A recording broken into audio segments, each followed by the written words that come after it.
Hello and welcome to the Midnight Bible Study. Israeli Defense Forces engages terrorists, Hamas terrorists, inside the Al-Shifa hospital. What are they doing in there? I thought they were doing something else. No, they're in the hospital. They're using civilians, the most vulnerable of all civilians, as human shields. That's what was going on. So the IDF engaged Hamas inside the Al-Shifa hospital, eliminating 20 terrorists inside the hospital. So that's a lot of terrorists to be moving around a hospital with automatic weapons, baiting forces to either bomb or attack the hospital. Hamas benefits greatly. It's their philosophy is to get as many civilians killed as possible because they use that as propaganda. They're there to film everything, and then they put it all over the internet, all over the world, and then the media eats that stuff up because for some reason they're drawn to an anti-Israeli narrative. And so in a sense, Hamas is like a propaganda machine for the media.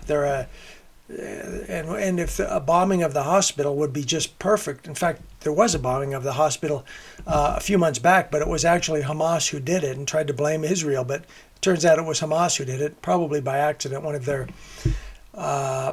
their missiles may have misfired. But in this case, they were just in there, and they were taken out by Israeli forces who went in there and protected. They were extremely careful to protect patients. No patients were injured or hurt in this battle inside the hospital. The patients were protected and kept safe, which of course goes against the mainstream media's narrative. So you won't probably hear that on the mainstream media. Also, commandos around the hospital were arrested. I'm sorry, no, let me repeat that. Terrorists outside and around the hospital were arrested wearing they were posing as doctors. They had their medical doctor outfits on, posing as doctors, these terrorists. Countless patients were saved. And IDF also identified numerous terrorists trying to flee the hospital. However, they had a plan for this. Using tanks, Battalion 52 encircled the hospital, as reported by Yair Pinto. And this prevented terrorists from escaping. And it also prevented Hamas from sending reinforcements into the hospital. So also, Shin Bet eliminated the head of Internal Security Operations Directorate of the terrorist organization Hamas. Very important position for Hamas, a very important senior official for Hamas, because he was in charge of stealing all the aid that was sent to the Palestinians, all the humanitarian aid. His job was to steal that from them and direct it to Hamas terrorists down in the tunnels. So obviously that's a big loss for Hamas. They'll need to get him replaced right away. That's the latest. Now, all of this. There's so many things going on in Israel lately. I mean, we've got the Russians in Syria moving closer to the border with Palestine. We have, of course, the Russian-supported Hezbollah skirmishing to the north. We have and Iranian-supported.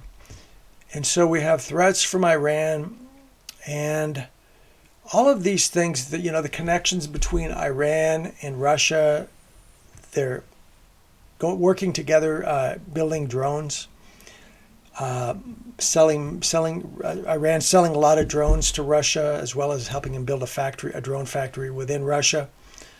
So this relationship is very close. And you've got Turkey, who is hostile to Israel lately.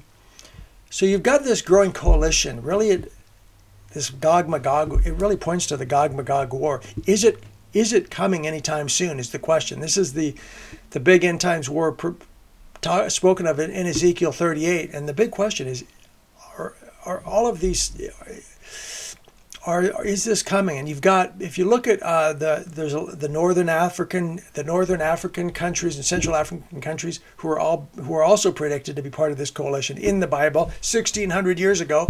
Well, who's supplying them with weapons? Well, that'd be Russia. They're supplying them with missiles. So we've got this alliance, that's growing, and there's so much, so many things happening that every day it's like there's a tendency to think that it could be coming closer. You hear about Israel. There's a lot of interest in Israel to build the third temple. Well, that's another one of the markers that things could be getting closer. It hasn't happened yet, but they actively want to do it. They have the plans. They're just waiting for an opportunity to build the third temple. So not everything lines up, but so many things line up. It's like, wow, this is uncanny.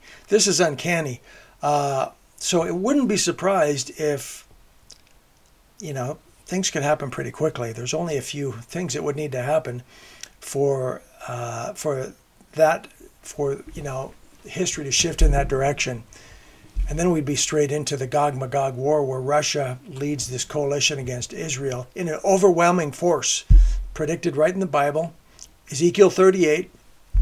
It's going to happen. The only question is when. It's going to happen. So they're going to come against Israel with an overwhelming force, this coalition. However, we've read the end of the book. God is going to get involved. And when God gets involved, look, the coalition isn't going to have a prayer. They're going to be defeated miserably and with great humiliation, because you can't fight against God. The stupidity of that is beyond comprehension. And yet there's people all over the world doing it every day in various ways. God bless you, and good night from the Midnight Bible Study.